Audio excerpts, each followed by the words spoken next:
Presidente, en un segundo planteamiento sobre el Tren Maya. Hace unas semanas, hace un mes más o menos, nosotros fuimos al tramo 5 del Tren Maya a preguntar a la gente qué opinaba sobre el tren y a ver cómo estaba el tramo 5. Para llegar, entramos por un camino en donde está justo a un lado de Río Secreto, por el ejido de Playa del Carmen, y junto está Calica. Esto prácticamente Calica, Río Secreto y Xcaret están a 1 kilómetro de distancia. Esto se lo planteamos, presidente, porque preguntándole a la gente qué opinaba sobre el Tren Maya, nos dieron dos posturas. Hubo unas personas, las menos, que nos dijeron que no conocían mucho, que no sabían en dónde se estaba construyendo, pero que sí sabían que había un tren y que qué bueno, ¿no? Pero no había como mayor opinión. Y hubo otro grupo que nos decía que incluso los turistas europeos estaban muy emocionados porque se habían enterado del Tren Maya y ya lo querían usar para conocer otras ciudades. Pero mientras nosotros investigábamos y le preguntábamos a la gente, nos encontramos con una periodista de Quintana Roo, con Selene Contreras, que ella ha estado investigando y ha estado llevando un caso particular en contra de uno de los socios de Río Secreto, que de hecho también es de los que está en esta campaña de Sélvame el Tren, sobre la invasión de unas propiedades. Están invadiendo propiedades, bueno, Otto Bombetrap particularmente está invadiendo propiedades en Yucatán o en Quintana Roo, perdón, y es un pleito que traen ahí, vaya, es algo incluso normal, ya así nos lo reportaron en Quintana Roo, la invasión de propiedades por parte de empresarios, que en vez de querer, o sea, en vez de hacer el avalúo y pagar como tal la propiedad, le pagan a unas personas para que invadan una propiedad, se haga un pleito legal y entonces se puedan hacer de la propiedad a un costo mucho menor del cual actualmente vale. Entonces, sobre esto preguntarle si ¿existe alguna estrategia o algo que pueda hacer el gobierno federal en contra de estas invasiones que en la región en realidad ya son normalizadas, que es un problema que viene desde hace mucho tiempo? En Yucatán también nos reportan otras invasiones por parte, ahí sí mencionan a Loret Mola y mencionan a otro grupo de empresarios que están invadiendo propiedades privadas y sobre todo propiedades de adultos mayores y personas mayablantes. ¿Existe alguna estrategia que se pueda, en donde el gobierno federal pueda resolver estos problemas de invasión? Sí, estamos resolviendo problemas agrarios en la medida de lo posible, ¿no? Porque avanzó mucho del despojo de la propiedad social. Volvemos a Salinas. Reformaron el artículo 27 de la Constitución para poner al mercado las tierras ejidales. Y ahora hay ejidatarios que son latifundistas. Desde luego, no son campesinos. Hay gente que ha ido adquiriendo propiedades, sobre todo en zonas turísticas.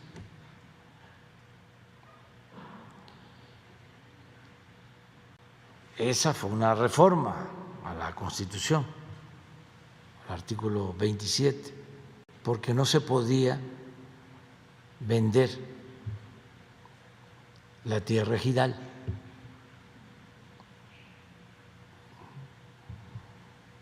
Sin embargo, se llegó a estos extremos y desde luego con la corrupción se fue legalizando todo este despojo y da mucha tristeza de que los campesinos o hijos de ejidatarios ahora trabajan como peones asalariados en las propiedades que fueron de sus antepasados. En el caso de la Riviera Maya, ahí donde estuvieron, eso era tierra nacional.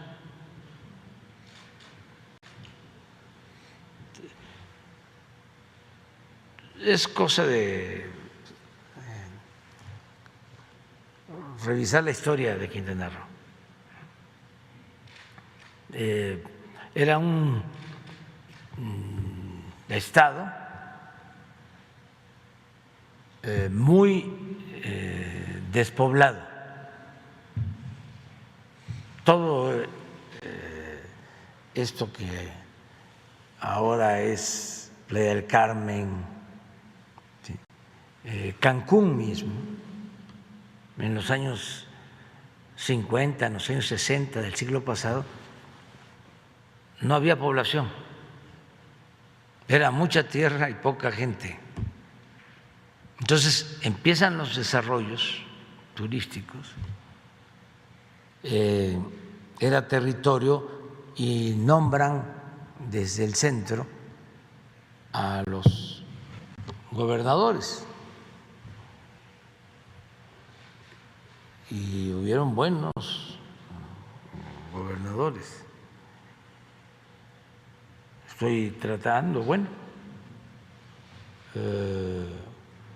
Rojo Gómez fue gobernador de Quintana Roo y luego otros, David Gustavo Gutiérrez, pero en ese tiempo, cuando empieza el auge turístico,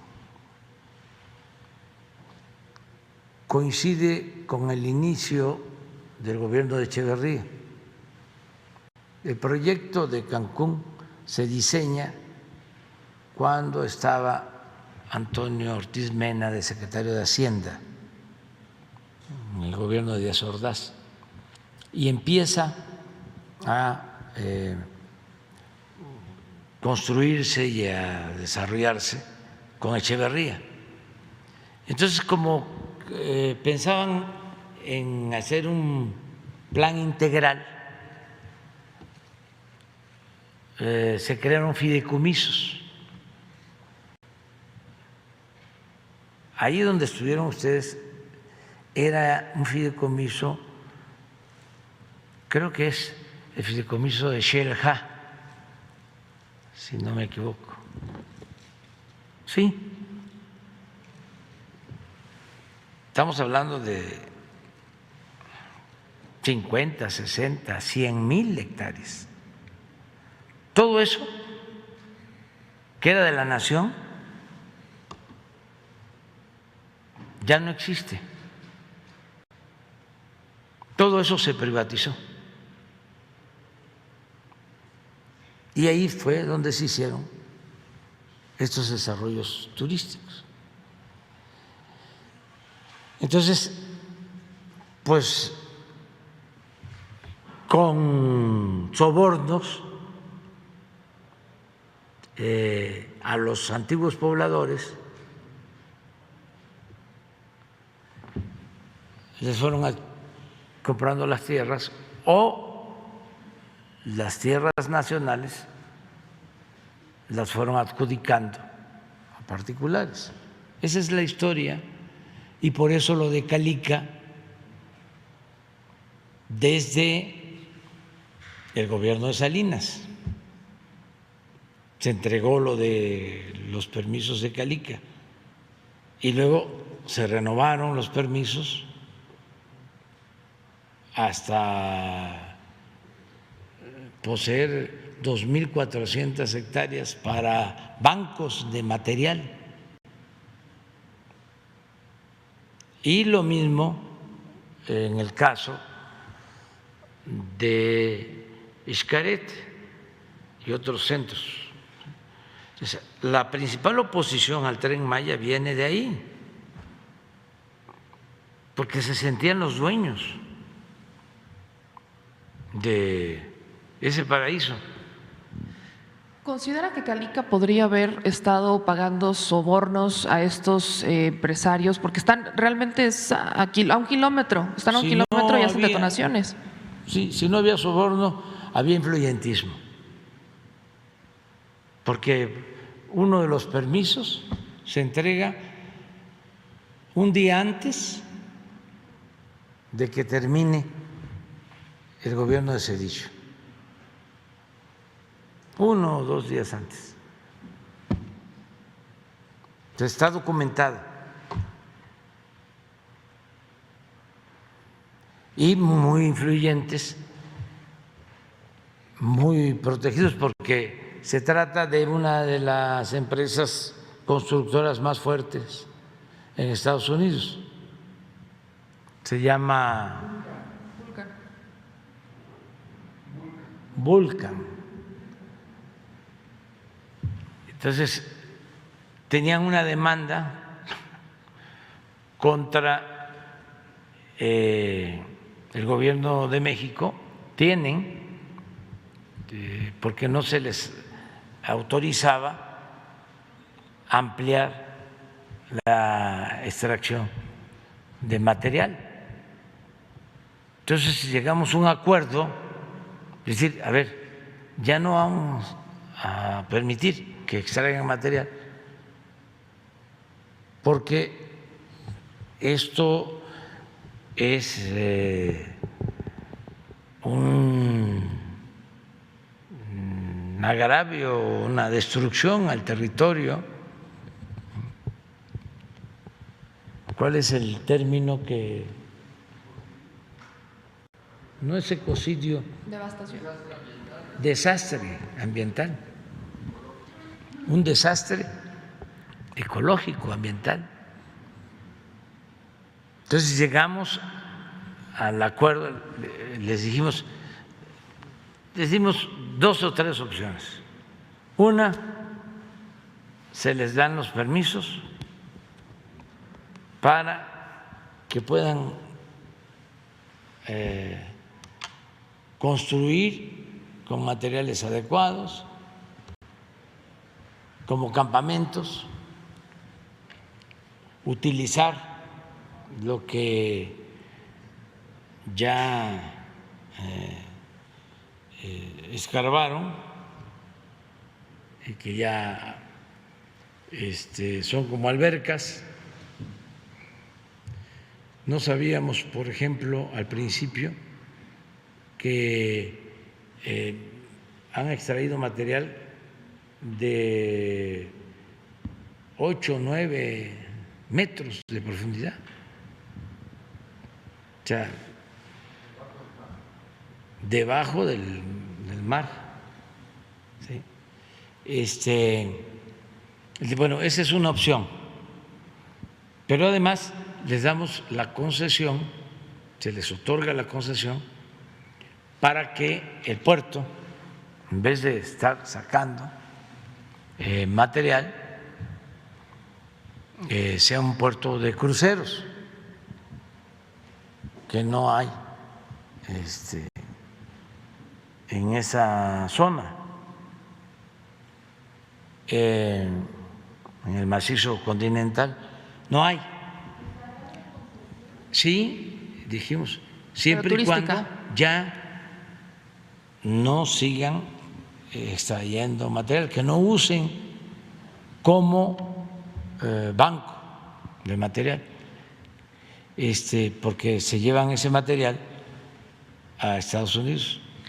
De hecho, presidente, sobre este tema ha hablado con el presidente de Estados Unidos o con el embajador o con alguien. Sí, con el embajador sí, y ellos lo saben.